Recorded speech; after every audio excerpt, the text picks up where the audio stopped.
9 मई के केसेस जो है ना उनके अभी गिरफ्तारी तो सामने नहीं आई, लेकिन क्या पता इन्होंने डाल दी हो। उसमें एक आध ज़मानत भी उनकी शायद कैंसिल हुई है। जो एंटी टेररिज्म कोर्ट है उन्होंने कहा जी नहीं, इस शख्स को ज़मानत नहीं दी जा सकती, ये मुल्की मफादात के ख़िलाफ़ इन्होंने काम किया है, फ़लाँ किया है, फ़लाँ किया है। तो एक तो ये बात है कि इमरान खान साहब की रिहाई जो है वो शायद जल्दी मुमकिन नहीं है। और एक इसमें यह भी देखने वाली बात है कि जो तरीक़ाकार पीटीआई के वकला इस वक्त इख्तियार कर रहे हैं वो भी कोई बहुत ज़्यादा इमरान खान साहब की रिहाई के हवाले से कोई वो नहीं है जिसे हम कहते हैं कि कोई अच्छा तरीक़ाकार नहीं है। इसमें हो सकता है लोग इस बात को माइंड करें।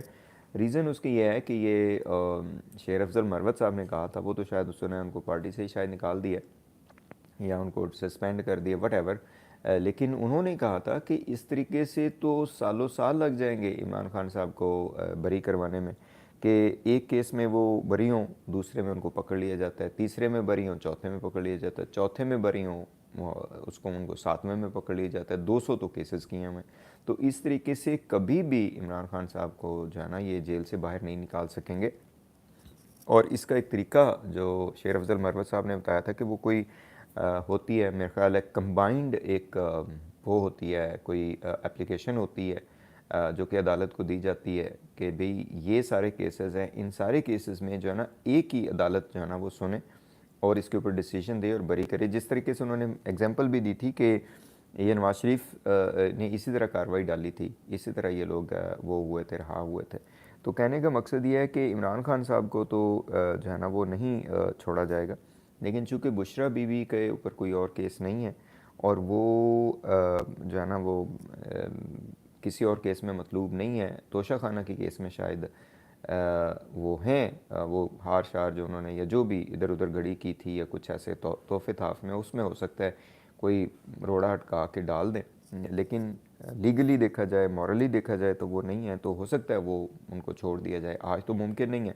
चाहिए, मैं जितने भी सारे टीवी स्टेशन वगैरह देख रहा था, दुनिया न्यूज़, ये सारे लोगों के जज्बात से खेल रहे हैं। एक एक बात ये गलत थंबनेल लगाते हैं। ये हर जो है ना घंटे बाद ये लगा रहे हैं जी तैयार हो जाएं, दीदार के लिए तैयार हो जाएं, ये कर दें, वो कर दें। सारा मैं कहता हूँ कि वही कहते हैं ना कि कहते ये दूसरों को हैं, ये बड़े बड़े चैनल जो हैं कि जी फेक न्यूज़ फैलाई जा रही है, ये खुद सबसे बड़े फेक हैं। ठीक है जी, ये सारे इधर उधर से ऐसी न्यूज़ देते हैं कि लोग जो है ना वो एक क्लिक बेट क्रिएट करते हैं ताकि लोग उसको क्लिक करें और आगे चलें। इमरान खान साहब की रिहाई जो है वो इस तरह पॉसिबल नहीं है जो वकला बता रहे हैं। वही तरीक़ाकार है कि कोई कंबाइंड किस्म की एप्लीकेशन दें कि जिसके ज़रिए जो है ना वो अगर अदालतों ने वही कि उनके ऊपर प्रेशर ना हुआ तो वो कर दें।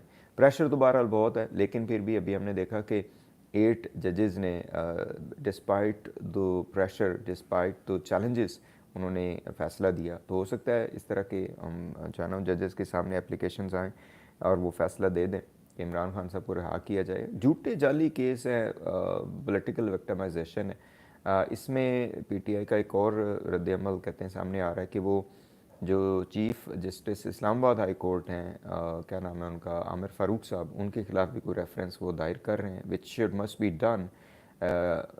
Chief justice Islamabad high court जो हैं, जो आमिर फ़ारूक साहब और ये Qazi Faez Isa, they are complicit in all of this over the last 2 years or so, specifically जो फ़ारूक साहब हैं। तो इसमें करना चाहिए उनको, आगे आना चाहिए और ये बिल्कुल करना। इसमें बहुत से लोग ये कह रहे हैं कि अगर मुस्लिम लीग नून यहाँ पे होती ना तो उन्होंने तो तबाही फेर देनी थी। अब आपको पता है कल ही उन्होंने जो है ना ये 8 जजेस का जो एक मेजॉरिटी का फैसला है उसको आप तस्लीम करें और उसके खिलाफ जनाब 15-20 बंदे उठ के वो आग जला रहे हैं, ये कर रहे हैं, वो कर रहे हैं और इसको जी अवाम नहीं मान रही। इसमें एक और बात भी बड़ी मज़े की है, वो कहते हैं कि जब ये कहते हैं ना कि जी हमारे जो है ना मफादात जो सॉरी मुल्की मफादात के ऊपर, मुल्की सलामती के ऊपर ख़तरा है, वो असल में इनके अपने मफादात होते हैं। जो 5-7 लोग जिन्होंने पाकिस्तान को यरगमाल किया हुआ है इस्टेब्लिशमेंट के नाम पे, और ये सब असल में इनके अपने मफादात होते हैं जिनको ठेस पहुँचती है।